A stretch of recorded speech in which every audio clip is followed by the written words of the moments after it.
All right, if we could update the roll to reflect Mr. Wood is present. Yes, sir. Thank you. And at this time, we will open it for any public comments related to agenda items for December 16th. There are no comments. Thank you very much. Yes, sir.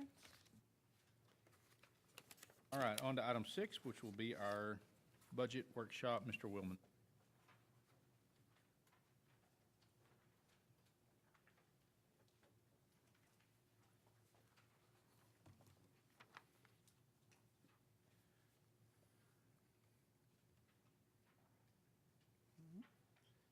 So good afternoon, Board of Trustees and Superintendent Cordell. Did you go ahead and say to get going on the budget workshop? Sorry, Kyle was talking to me, so I was distracted. So this afternoon, we're going to kick off our budget process for the 25-26 year. So as we kind of reflect on our budget priorities in the past, so these have been our previous budget priorities that was set by the board, which was to focus on fund balance, employee compensation, attendance, and enrollment. So as we kick off the 25-26 year, we want to kind of reflect and review and determine if these are still our budget priorities as we go into 25-26. So the thought was to have the introduction of the budget priorities this afternoon, and then go into the January budget workshop 2 and have a conversation and discussion on what we believe the budget priorities should be going into the 25-26 year. So when we kind of look at this, when we initially established the fund balance, the focus was around rebuilding the fund balance and establishing and rebuilding it from the 76 days to above 90 days. And we are currently well above the 90-day fund balance. So really looking at, when we think about fund balance, really maintaining the healthy fund balance of above 90 rather than reestablish and rebuilding.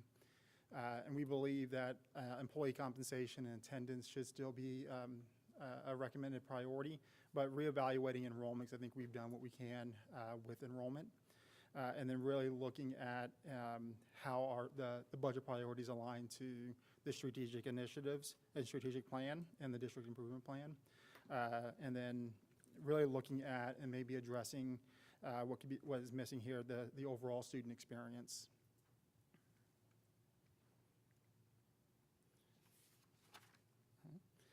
So as we begin the development process, these are the different things that we are considering. So although we are navigating through kind of the uncertainties with the legislative session and the funding challenges, we are approaching the development of our budget under current law. So what that means is that as we look at our revenue assumptions, we're going to be looking at it based off of current law and the basic allotment at the 6160. Sorry, I'm getting it's a little warm. The other thing that we want to focus on, some of these are the kind of same considerations that we've seen in the past. The one thing we really want to focus on this year is looking at our operating expenses, mainly in our non-personnel, and looking at all programs, resources across all of our programs, ensure that we're adequately funding and addressing all of the needs in our programs, and that it's equitable. So really looking at diving in with our budget owners to kind of address those needs.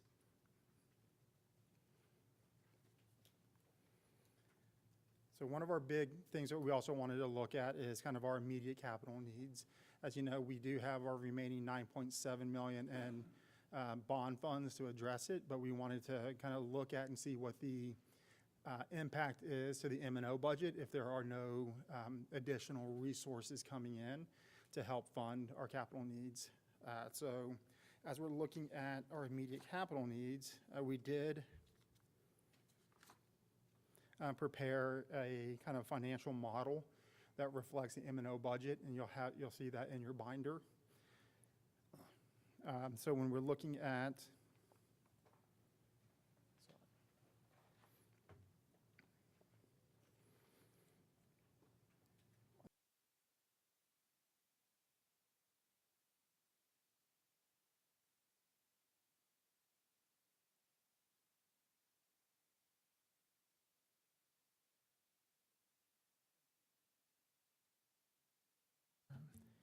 All right, thank you for your patience, and I apologize for that.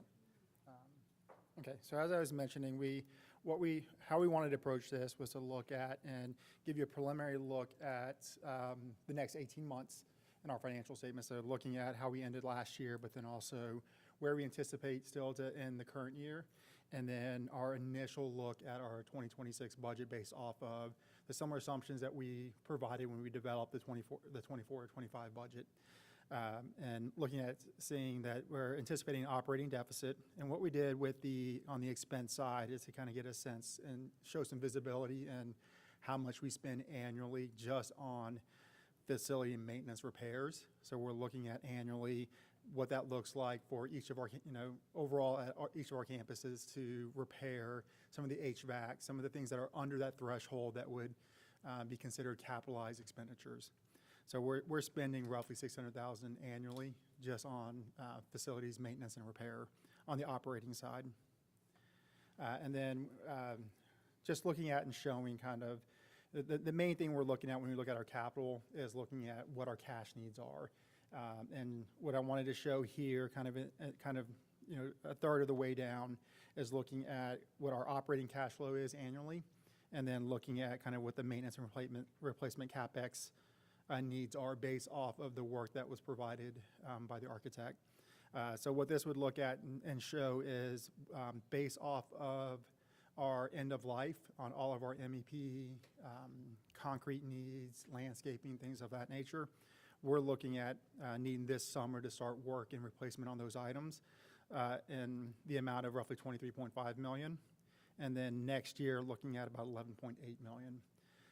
So when you look at that and see kind of the operating the cash flow of that, you see the change in cash would be roughly $15.2 million decrease in cash, almost $15 million per year decrease in cash, and that assumes net of the $9.7 million in bond proceeds.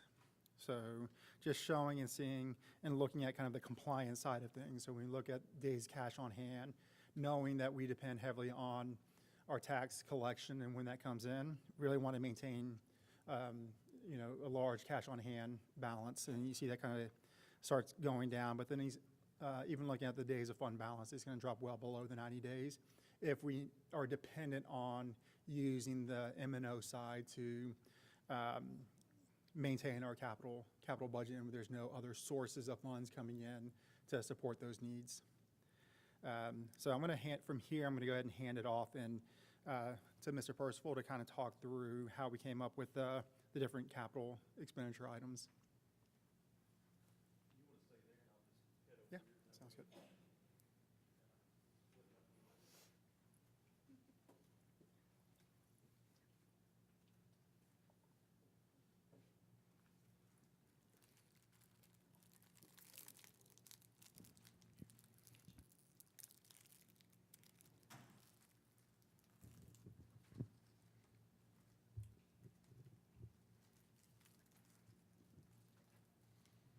Good evening.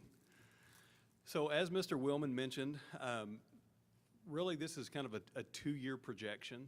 And so it's taking a lot of information that we've gone through and assessed, going all the way back to input that we had both from PBK Architects through the Capital Planning Committee, as well as through input and evaluation that's been done by VOK.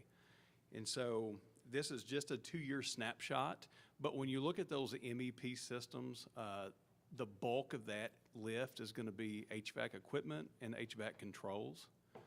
There's also baked into that MEP your hot water. All of our hot water heaters that are end of life fall within that, but so do some of our electrical. So an example of that would be LED lighting.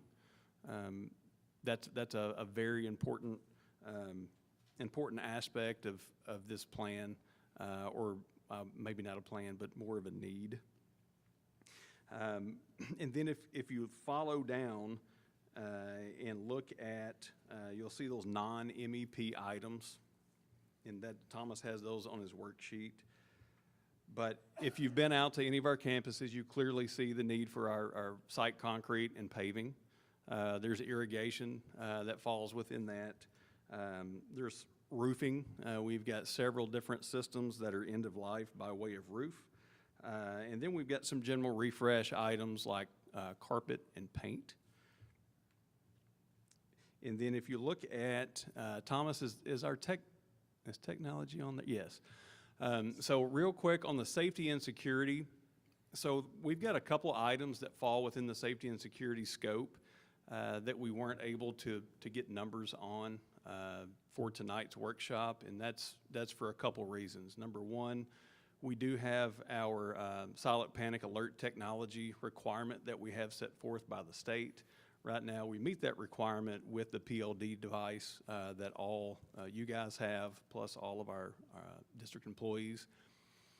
But that system is end of life, and we need something that we can replace that system with that's going to give us a viable product, not only to meet the minimum requirement, but to also give us the functionality that we feel is appropriate as a district. And so we've worked with multiple vendors. There are lots of products out there now that some of them have been around for a little bit. Many of those are new to the landscape. And so kind of what our plan on that, just so you guys know, is we're going to bring in about 3, and we're going to have those vetted in front of the district the district safety and security committee. We've done a pilot with one, and we've got a demo set up with another. But just so that you guys understand why there's no hard number plugged in for that item. And then one other note of interest on the safety and security side is we received some information. It was from Senate Bill 1893. This was pushed out, and there are some prohibited hardware and equipment manufacturers that actually have gone into effect in November. And one of those manufacturers is Hytera. And so Hytera is a widely utilized radio system by lots of municipalities and school districts. That is actually the product that we utilize here in the district for our two-way radio system. And so knowing that there's a potential that we need a replacement option, Mr. Littlefield and I have met with our radio vendor, and they're in the process of drawing up and designing a complete overhaul of our system where we'd remove Hytera completely from the platform, and it would be replaced by something that's not covered by SB 1893. So as soon as we have that information, we'll make sure that's available. But I did want to make sure that that you guys had that. Thomas, are we going to? I'm trying to read technology. Yes. So on the technology side, I just want to go through and make sure you understand what's in the scope for technology. But our devices specifically, and Mr. Korb can attest to this. And Mr. Korb, if I say something that's not spot on, you let me know. But some of our student devices, specifically in some of our labs at the high school, are not keeping up with the demand of the curriculum and the demand of the programs that need to be run on those systems. And so Mr. Korb and his team have worked to put together numbers that would be comprehensive in looking at those devices within those labs.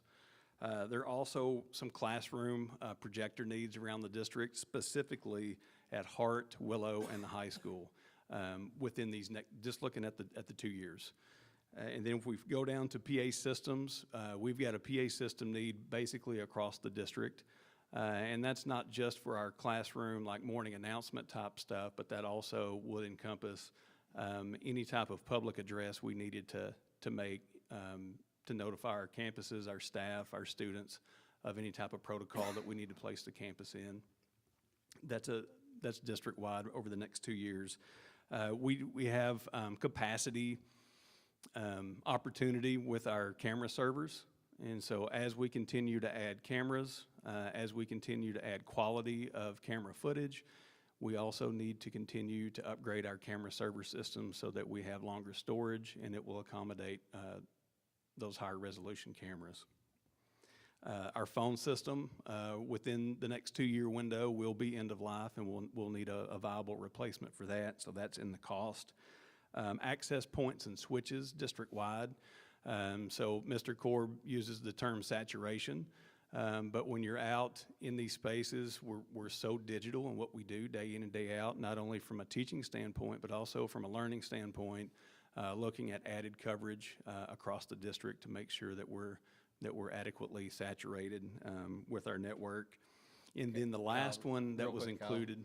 are we also looking at the cloud too, to see if that's an option as well versus just having internal servers? That I'm not sure, but I would love to have Mr. Korb come up and speak to that option. Absolutely. That's actually when we're talking about our access points and networking, we're looking at cloud hosting on some of the management pieces with that. So wherever there's an opportunity for us to take some of the workload off of our staff, put in cloud hosting and also that cloud security that protects our data, we look at that, take advantage of it. And then the last item that falls within that technology would be temperature control on our IDF and MDF rooms.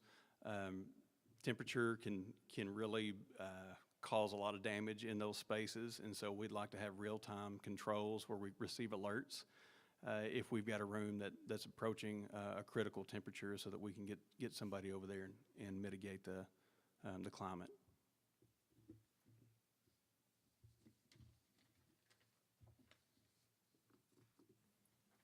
I have a question. So the worksheet we had provided in the binders here on the draft budget over the actual budget and forecast for 24, 25, 26. I'm seeing capital needs over the next 2 years of roughly $35 million. Is that am I looking at that correctly? That's correct, yes. And it's broken down to some degree by campus and over a couple of categories. When you look at the high school, it's interesting. You see needs next year at the high school of over $9 million and another $2.2 million the following year. So we're talking about 35% of the 2-year of just the high school, and a huge $9 million, $9.1 million number in 2025. I guess could we get something more granular on that when it's just such a big number to understand? I mean, all of these numbers, I'm not questioning them. I want to understand it better on what that specific need is at the high school. And maybe it's all HVAC, or maybe it's different things that you spoke to already in technology, but I would like to understand that a little bit better. So on that number, the one that you just referenced that falls under that MEP at the high school, that's going to be HVAC.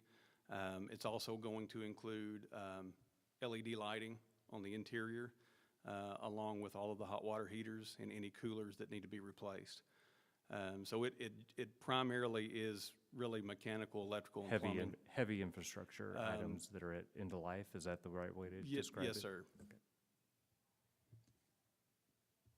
So on that, you're not waiting from the breakdown. You just assume they're all end of life because they past the life expectancy, but so you're going to replace. That's correct. So our current practice is to stretch them as far as we can.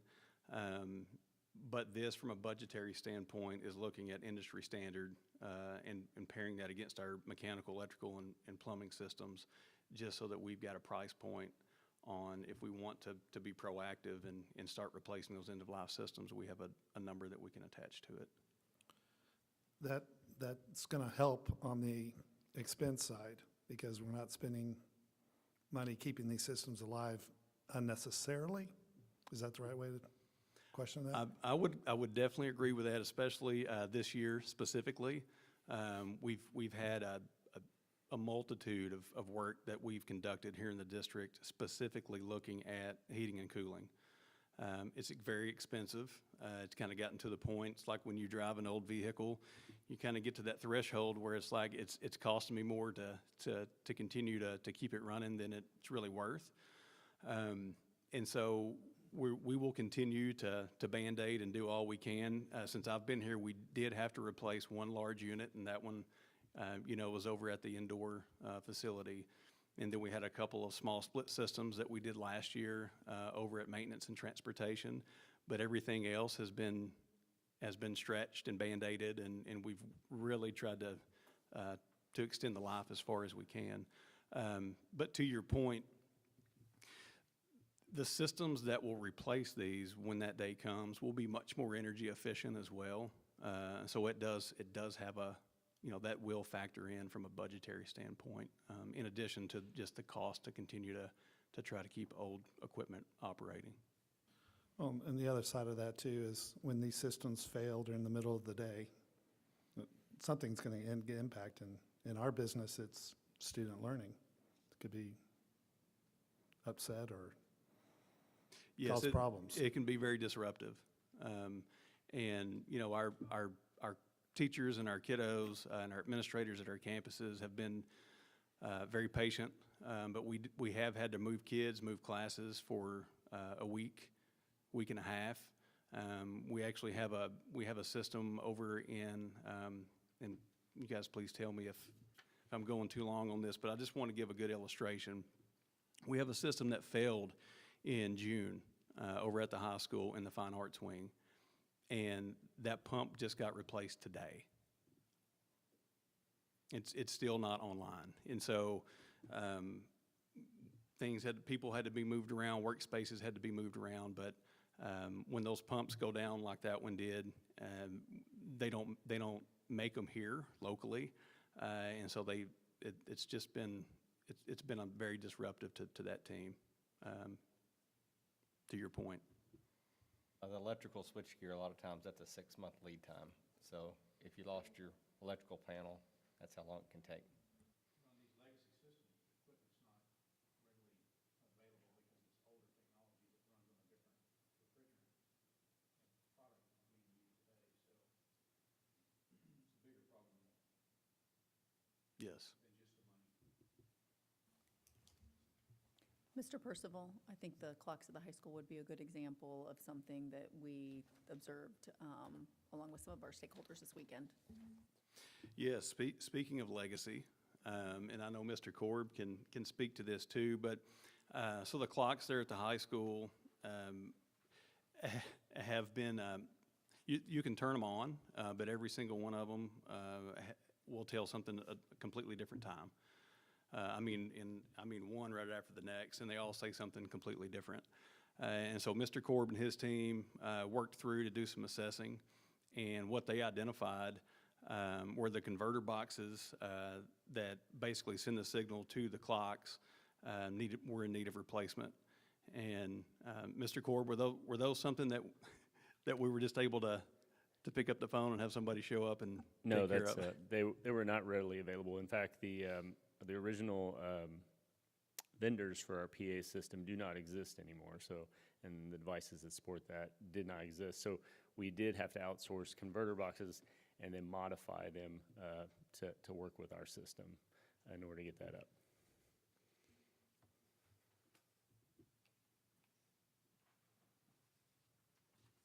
So do the clocks show the same time now? We have one hallway where we're waiting on an additional converter, but the rest of them are synced. Yes.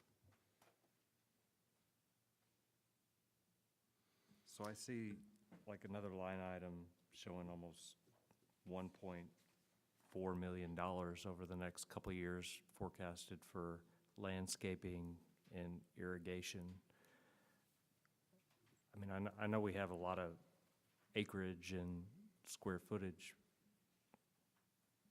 in 5 or 6 facilities, but can you speak to that on that just seems like a really big number when I think about landscaping and irrigation. Sure. So these are just some of the things. I would love context in all of these areas as much as possible to understand these are big numbers, and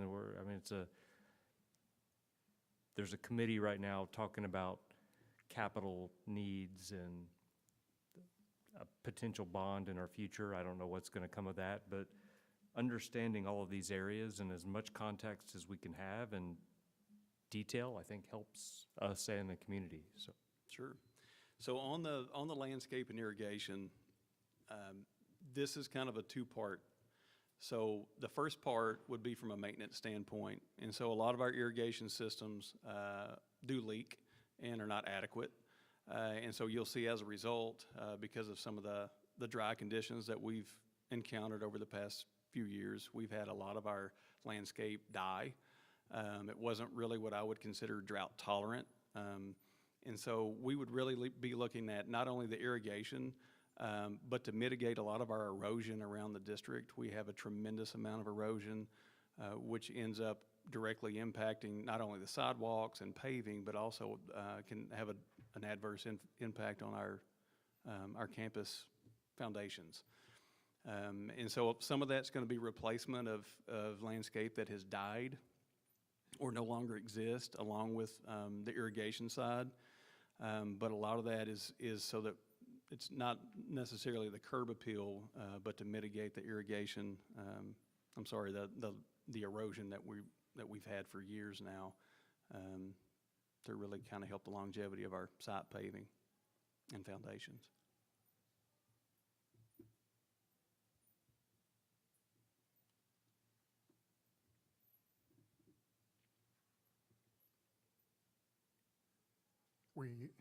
If there are no additional questions, Mr. Percival, were you going to go over kind of reviewing the capital planning committee process up to this point, and then Sure. kind of where we're at with the bond planning? So just to kind of recap, and I know we've talked through this process a couple different times, and of course you guys lived it, but just so that we can kind of bring everything back full circle, back in, and there is a tab at the back that says CP, or Capital Planning Timeline.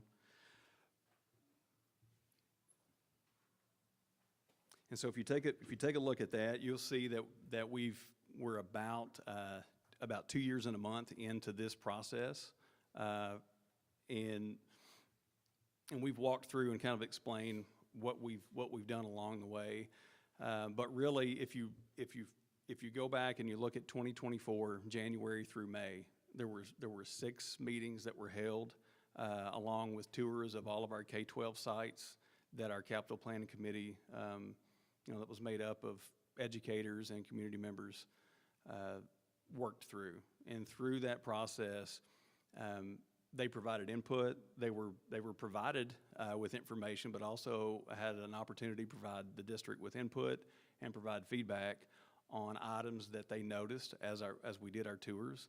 And so at the beginning of each tour, we would go through what we had at the time, which was our most current assessment data from PBK that was completed in '22.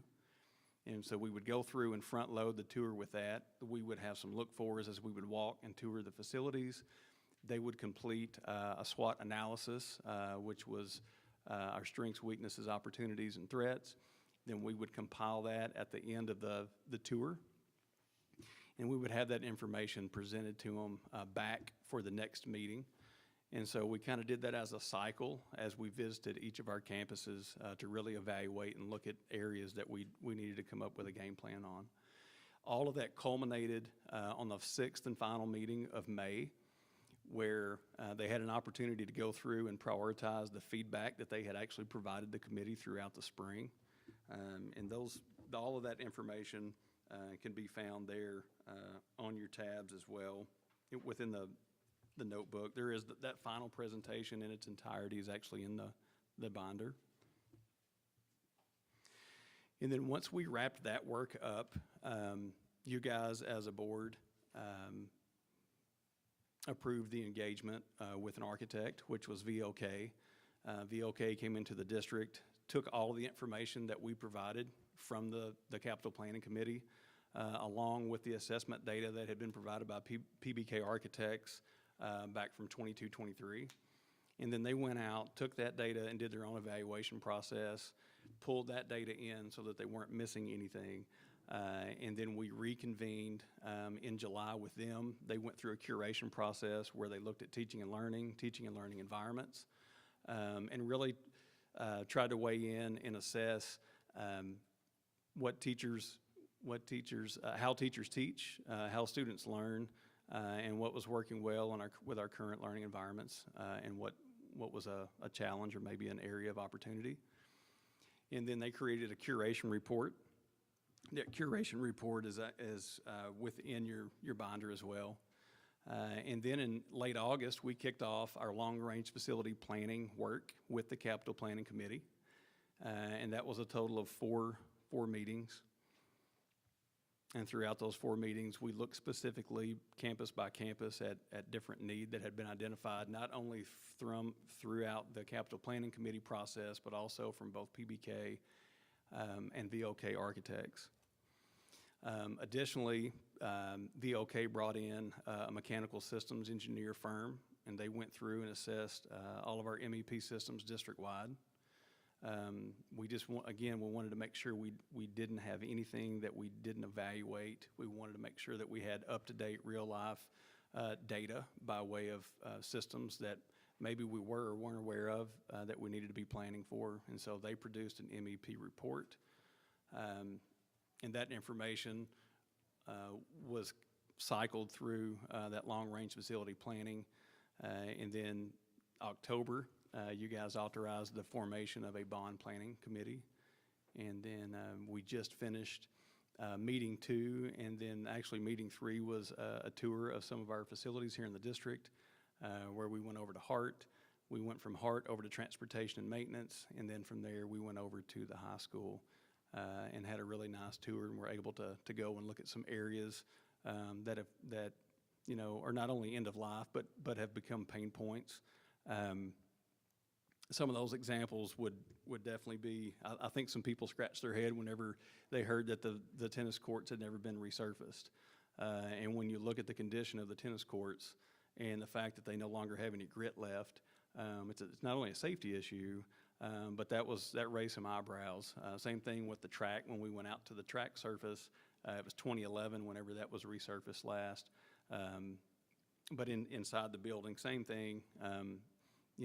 They're just, the common theme that we heard throughout was our staff and our students have gotten really good at making do with what they have, even if it's not ideal. And we actually had one committee member say that it was upsetting to her that we've allowed us to get to that point. So I'm going to move off of that because I could sit here and talk about it. But because it doesn't really tie in with what we're talking about tonight. But the tours were really nice, and then we're going to have meeting 4 tomorrow night, where we're actually going to look at some different potential projects, and we're going to go through and elaborate on those.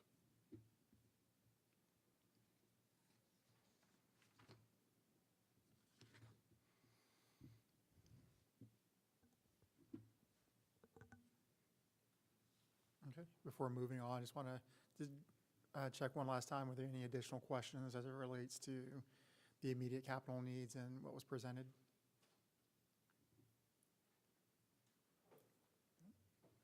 Okay. All right, thank you, Mr. Percival. All right, so now we go ahead and go back and dive into the budget workshop and the M&O side. One of the considerations that we discussed earlier was around kind of the uncertainties, especially related to school funding. And the Dallas Morning News recently published an article that kind of illustrates kind of the stagnant state funding with the basic allotment and what the basic allotment would need to be currently in order to have kind of the same buying power that it once did back in 2019 and 2020.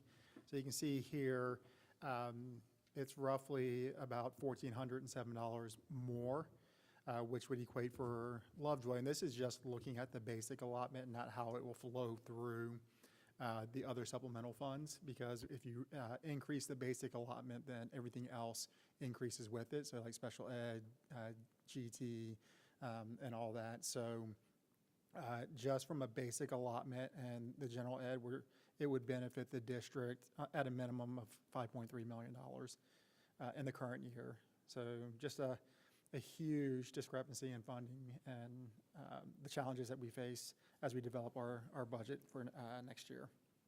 Thomas, can you quantify that on a percentage basis of our overall budget of what we're talking about?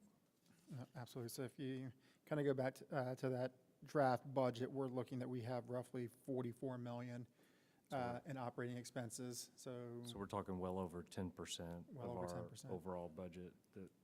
Yeah. absolutely. Great question. That would help out recapture as well, correct? It would, yes. I mean, it would be more, it would give us more of the local dollar staying here, yes.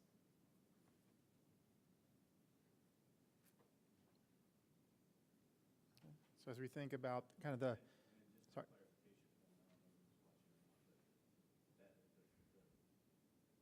Basic allotment would need to be that number just to make us even where we were as of 2019, 2020. That's correct, yeah. An inflationary increase, right? That is correct.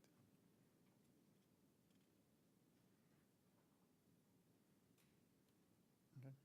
So as we start on our journey for the 25-26 budget process, so just kind of outlining what's the path that we're going to take to get us to budget adoption in June.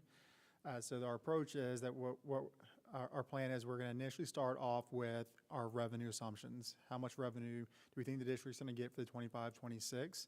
So in the January budget workshop, we will have our demographer come and present to the board his most recent demography update, which he did share with the bond planning committee in meeting number 2.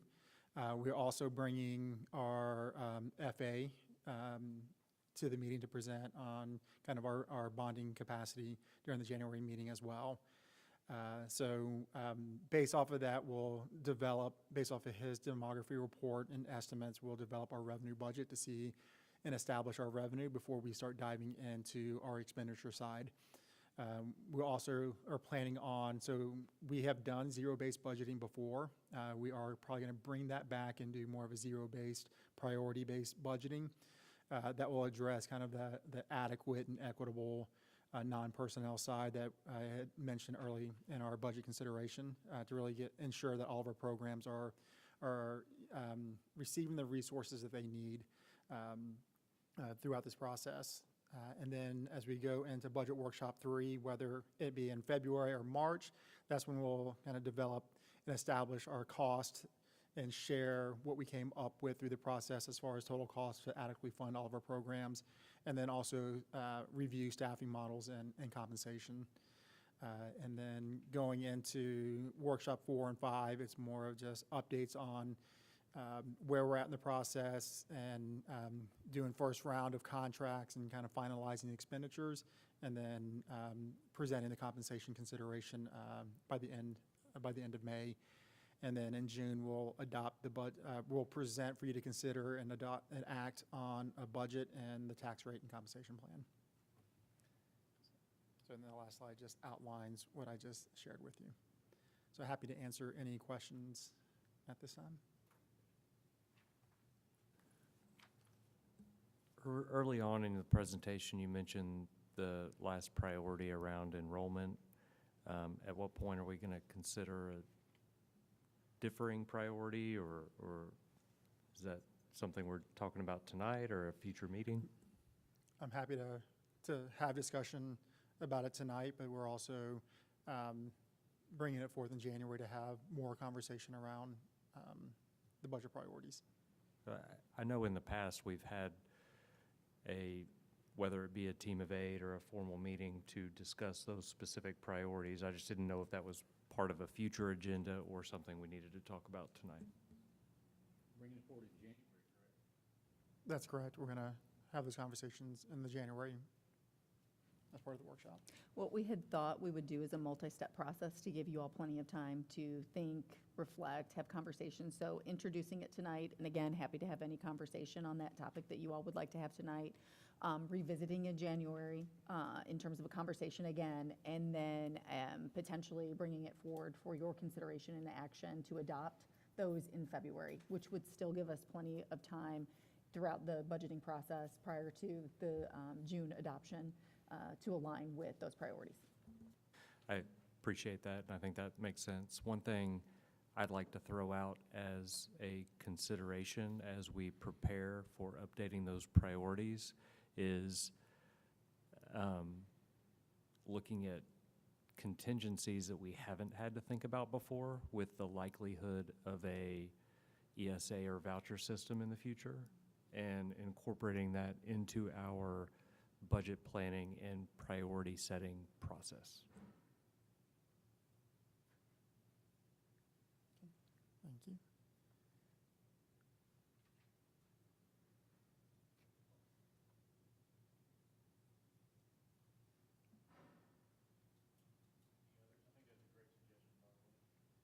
Others, before we move on?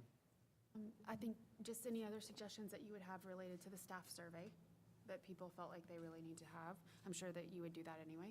And then also I'm curious about class sizes. Just I know that we forced the upper limit because we had to. And I'd be curious where you think the levers are there with class sizes. Okay, thank you for sharing that, Well.